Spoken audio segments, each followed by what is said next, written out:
மரபு மார்க்கத்தில் பிறவி கடன் நீத்தார் என்று சித்தர்கள் பாடுகிறார்களே, பிறவி கடன் என்றால் என்ன? அதை எப்படி தீர்ப்பது? வணக்கம் ஆதிகுல தெய்வம். பிறவி கடன் நீத்தார் அப்படின்னு சொல்றது, இந்த பிறப்பு எடுத்து இந்த பிறப்பு எடுக்கிறதுக்கு ஒரு காரணம் இருக்கு. அந்த காரணத்தை சரி பண்ணி பூர்த்தி பண்றது, அதுக்காக தான் இந்த பிறவி எடுக்கப்படுது. அப்படிங்கிறதான் பிறவி கடன் நீத்தார் அப்படின்னு சொல்லப்படுறது. ரொம்ப எளிமையான ஒரு முறை பிறவி கடன் தீர்க்கிறதுக்கு. எப்படி தீர்க்கிறதுனா, வந்த வழியே திரும்பி போறது.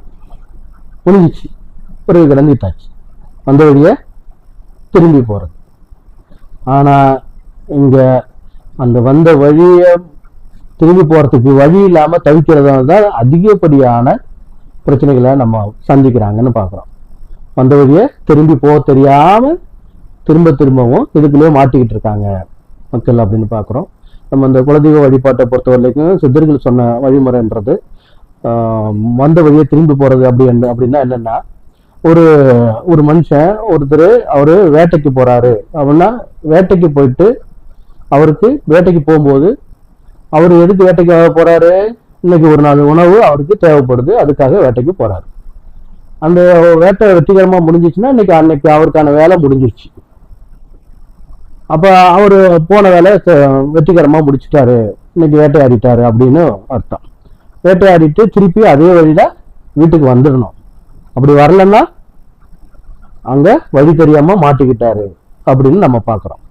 அப்ப அந்த வேட்டைக்கு போனவரு காட்டுக்குள்ள போறாரு, வேட்டையாடுறாரு, வேட்டையாடிட்டு வெற்றிகரமா வீட்டுக்கு திரும்பி வந்துட்டாருன்னா அவரு சென்று வந்த வேலை முடிஞ்சிச்சு. அப்படி வீட்டுக்கு வரலன்னா அந்த காட்டுக்குள்ள மாட்டிக்கிட்டவர் வழி தெரியாம தவிப்பார். வழி தெரியாம தவிக்கும் போது என்ன ஆகும்னா, அங்க பாம்பு சர்ப்பம் இருக்கும், நாய் ஓநாய் பயிரோர் இருப்பாரு, காட்டு நாய்னு சொல்லக்கூடிய பண்டி இருக்கும், காட்டு பண்டி, புலி, சிங்கம், மிருகம்லாம் இருக்கும். இதுங்கெல்லாம் இவர வேட்டையாயிடும். நல்லா புரிஞ்சுக்கணும் இந்த ஆன்மீகம்ன்றது. இவர் காட்டுக்கு வேட்டைக்கு போயிட்டு வெற்றிகரமா வேட்டையாடிட்டு அவரோட பசிக்கு தேவையான வேட்டையோட வீட்டுக்கு திரும்பிட்டாருன்னா அவரு வந்த வேலை முடிஞ்சிருச்சு, இன்னைக்கான வேலை முடிஞ்சிருச்சு, இந்த பிறவிக்கான வேலை முடிஞ்சிருச்சு. இல்ல அப்படின்னு அந்த காட்டுக்குள்ளேயே அவர் மாட்டிக்கிட்டாருன்னா அவரு பாம்புகிட்ட, சர்ப்பத்துக்கிட்டயோ, பண்டிகிட்டயோ, வராய்கிட்டயோ, இல்ல மொத்த சிங்கம், புலி, கரடின்னு சொல்லக்கூடிய எந்த மிருகத்தையாவது அவர் மாட்டி தன்னை இழந்துருவாரு அப்படின்னு பாக்குறோம். அந்த வகையில அந்த காட்டுக்கு போனவரு தனியே போனா மாட்டிக்குவாரு தெரிஞ்சு நம்ம முன்னோர்கள் என்ன பண்ணாங்க,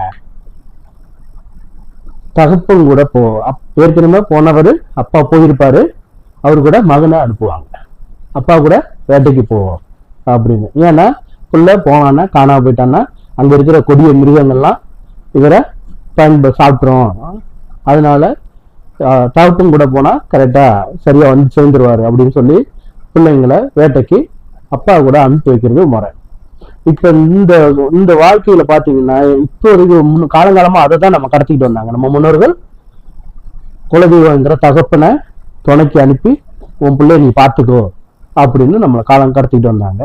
இப்ப அது தகப்பனையே தொலைச்சிட்டு தனக்கு எல்லாம் தெரியுங்கிற அகந்தையில காட்டுக்குள்ள போய் அங்க இருக்கிற மிருகங்கள் எல்லாம் தெய்வம்னு நம்பி உயிருக்கு பயந்து அதுகிட்டே மன்றாடுதுங்க. பண்டிகிட்ட மண்டாடுது, சர்ப்பத்துக்கிட்ட மண்டாடுது, நாய்கிட்ட மண்டாடுது, காட்டேரிக்கிட்ட மண்டாடுது. காட்டுல இருக்கிற காட்டேரி அதோட நிலைப்பாடு என்ன? அங்க கிடைக்கிறது அடிச்சு சாப்பிட்றதா அதோட நிலைப்பாடு. இப்ப அதுகிட்டே இவன் போய் மண்டாடுறான், என்ன உயிர் பிச்சக்கூடிய அவனுக்கு தெரியல. அது காட்டுல வசிக்கக்கூடிய ஒரு நிலைப்பாடு, அதுக்கும் வீட்டுக்கும் சம்பந்தம் இல்லை அப்படின்னு. அப்ப அது தெய்வனை நம்பி ஏமாந்து போறான். ஏன்னா தகப்பன் கூட போயிருந்தா அந்த நிலை வந்திருக்காது. அதெல்லாம் மிருகம்டா, அதெல்லாம் கொடி வைக்கிறா, அதெல்லாம் துச்சமானதா, அது நம்மளை பாதுகாக்காது, நம்மளை பயன்படுத்திக்கும், அதோட சாப்பாட்டுக்காக நம்மளை எடுத்துக்கும், அதனால நம்ம பத்திரமா வீடு போய் சேரணும். அந்த தகப்பன் பத்திரமா போன வழிய திருப்பி வேட்டை முடிஞ்சோன்னா வீட்டுக்கு கொண்டாந்து சேர்த்துருவாரு. இந்த பிறவி கடன் தீர்ந்து போயிடும். அந்த பிறவி அந்த வழி நடத்தக்கூடிய அந்த சூட்சமக்கூறுன்னு சொல்லக்கூடிய அந்த மரபுன்னு சொல்லக்கூடிய அந்த டிஎன்ஏன்னு சொல்லக்கூடிய அந்த குலதெய்வம் அங்க இல்லாததுனால இப்ப இது கலிகாலன்றதுனால இந்த காட்டுல உள்ள அத்தனை சீவராசிக்கிட்டையும் மனுஷன் மாட்டிக்கிட்டு இருக்கிறான். இதை அவன் சரியா புரிஞ்சுக்கிட்டு தான் மரபு மட்டும்தான் தன்னை காப்பாற்றணும்னு எப்போ உணர்றானோ அவனுக்கு இந்த பிறவி கடன் தீர்க்கறதுக்கு ரொம்ப சுலபமா இருக்கும்.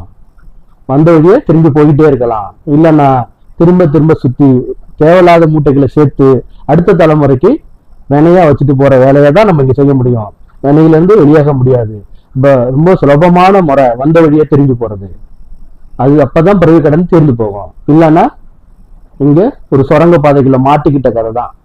சுரங்கத்துக்குள்ள போனோம்னா பல பாதைகள் இருக்கும், பல கிளைகள் இருக்கும்.